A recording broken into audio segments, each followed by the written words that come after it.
चोर की चिट्ठी। मंदिर की घंटियों की आवाज़ सुनने के साथ ही जया जग जाया करती थी और उसकी रोज़ाना की दिनचर्या भी शुरू हो जाती थी। लेकिन आज वो मंदिर की घंटियों की आवाज़ सुनने के बाद भी वह बिस्तर से उठी नहीं। नींद तो खुल गई थी लेकिन बिस्तर से उठने की हिम्मत नहीं हुई। थोड़ी देर लेटे लेटे सीलिंग फैन को देखती रही। फिर जब बेचैनी होने लगी तो बेमन से बिस्तर से उठ गई। गैस पर चाय का पानी रखने के बाद आलस्य कदमों से अखबार लेने के लिए दरवाजे की तरफ गई। जमीन पर पड़ा अखबार उठाते ही वह चौंक गई। अखबार के साथ ही एक सफ़ेद रंग का बंद लिफाफा पड़ा था। लिफाफे पर लिखा था सिर्फ जया दीदी के लिए। आगे पीछे कोई नाम कोई पता नहीं था।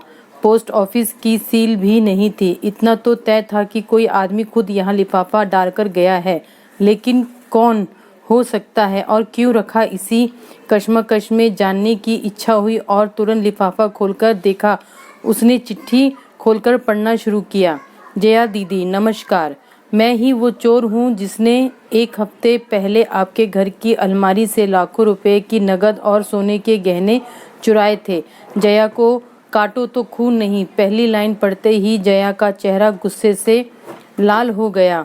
मैं जानता हूँ मेरा यह इकबाल जुर्म आपके गुस्से को 7वें आसमान पर ले जाएगा और थोड़ी हैरानी भी होगी कि एक चोर आपको चिट्ठी लिखने की हिम्मत कर रहा है। आपका गुस्सा होना लाजमी है। आपकी जीवन भर की जमा पूंजी चुराकर मैंने आपके और आपके परिवार के हर सदस्य के सपनों को तोड़ दिया है। घटना के अगले दिन आपके घर में हुई चोरी की खबर अखबार में पड़ी तो बड़ी शर्मिंदगी महसूस हुई, अफसोस भी हुआ। मेरी इस हरकत से आपकी शादी टूट गई जो अगले महीने होने वाली थी। ऐसा लगा मानो जिस बहन की शादी का सपना मैं बरसों से देख रहा था, आज उसी बहन का नया संसार बसने से पहले खुद अपने ही हाथों से उजाड़ दिया। जी हाँ जया दीदी, मेरी एक बड़ी बहन है, उसका नाम पूजा है। परिवार में हम 3 लोग हैं, माँ, पूजा दीदी और मैं। अपना दुखड़ा सुनाने से पहले मैं कुछ कहना चाहता हूँ। दरअसल मैं वैसा चोर नहीं हूँ जैसा आपने सोचा है। अपने ऐशो आराम या मेहनत से बचने के लिए मैंने ऐसा शर्मनाक और गैर कानूनी काम नहीं किया है। दीदी, मैं ग्रेजुएट हूँ और फिलहाल बेरोजगार हूँ। पिता का देहांत मेरे बचपन में ही हो गया था।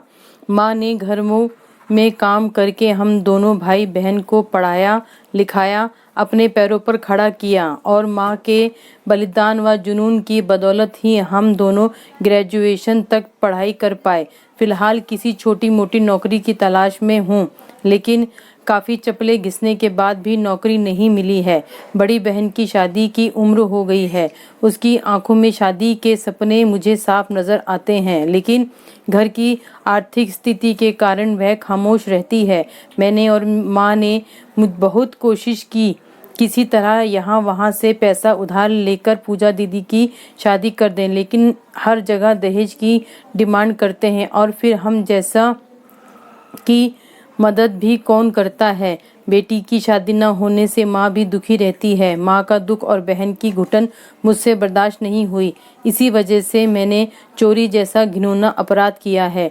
करीब 10 दिन अलग अलग घरों की रेकी करने के बाद आपके सुने घर में चोरी करने का मौका मिला और आपके घर में लाखों का सामान चुरा लाया। मैं खुश था कि अब धूमधाम से पूजा दीदी की शादी कर सकूंगा, उसके सपने पूरे हो जाएंगे। चोरी की बात मैंने ना माँ को बताई और ना ही पूजा दीदी को बताई। बस इतना कह दिया कि अब घबराने की ज़रूरत नहीं है, अच्छा लड़का देखना शुरू कर दो। शादी के लिए पैसों और जेवर का इंतज़ाम मैं किसी तरह कर दूंगा। माँ और बहन दोनों ही बहुत खुश हो गए। इतनी खुश हो गए कि उन्होंने यह भी नहीं पूछा कि बेटा इतने पैसों का इंतज़ाम कहाँ से और कैसे करेगा। शादी की बात सुनकर तो पूजा दीदी का चेहरा शर्म और खुशी से दमक उठा था। उनकी खुशी देखकर मैं बहुत खुश हो गया। पहली बार एहसास हुआ कि अपनी जिम्मेदारी उठाने में कितना सुकून है। बहन की शादी कर हम दोनों माँ बेटे मानो चारों धाम की तीर्थ यात्रा कर लेंगे। लेकिन क्या एक बहन की जिंदगी उजाड़कर दूसरी बहन की खुशियाँ खरीदी जा सकती हैं? आपकी आंखों से बहते आंसुओं से मेरी बहन के जीवन में कभी खुशियों की बारिश नहीं हो सकती। जया दीदी, मनुष्य को इतना भी मतलबी नहीं होना चाहिए कि वो अपनी खुशियों के लिए दूसरों का घर संसार उजाड़ दे। पूजा दीदी के भाग्य में अगर शादी की खुशियां लिखी होंगी तो वह हर हाल में उसे मिलकर रहेंगी। बड़े बूढ़े कहते भी हैं कि भगवान ने सबकी जोड़ियां बनाकर ही नीचे भेजा है। मैंने सोच लिया था कि आपके सारे रुपए और एक एक आभूषण आपको लौटा दूंगा। कल दिन भर मैं सोचता रहा कि कैसे आपकी अमानत आपको लौटाऊं। इसलिए मैंने यह तरीका अपनाया ताकि आपसे माफ़ी भी मांग सकूं। हो सके तो मुझे माफ़ कर देना दीदी। मैंने आपका सारा सामान एक थैले में रखकर आपके घर के दरवाजे की कुंडी में लटका दिया है। जब तक आप सामान नहीं उठाओगी मेरी नज़र उस पर जमी रहेगी ताकि कोई और सामान ना चुरा ले। जया चिट्ठी हाथ में दबाए बहुत तेजी से दरवाजे की तरफ दौड़ी। एक झटके से दरवाजा खुला। थैला वहां रखा हुआ था।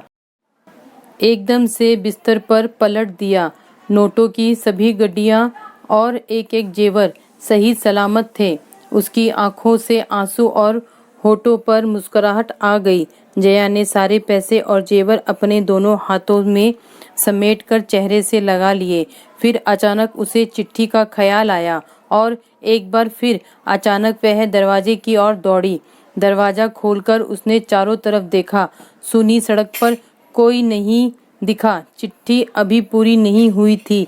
आगे लिखा था, एक गुजारिश है दीदी, इंसानियत और कानून दोनों की ही नज़र में मैं गुनहगार हूँ। मैंने ऐसा अपराध किया है और उसकी सज़ा भी कानून में तय है। एक ना एक दिन कानून के लंबे हाथ मुझे तक पहुंच ही जाएंगे। मेरे जेल जाने के बाद माँ और पूजा दीदी की ज़िंदगी बर्बाद हो जाएगी। मैं चाहता हूँ कि पुलिस में जो चोरी की FIR करी है वो आप वापस ले लें ताकि मैं पूरी तरह से बेफिक्र होकर अपनी माँ व बहन की सेवा कर सकूं, उनका सहारा बन सकूं। आपका गुनहगार छोटा भाई, नमस्कार। जया ने फौरन अपनी माँ और अपनी बहन को जगाकर सारा किस्सा सुनाया। उसके सामने जेवर व रुपया रख दिए। माँ का तो खुशी के मारे रो रो कर बुरा हाल हो गया। सभी ने भगवान का लाख लाख शुक्रिया अदा किया और ईमानदार चोर की इंसानियत पर जया ने पैसे और जेवर मिलने की जानकारी पुलिस को दी और अपनी FIR भी वापस ले ली।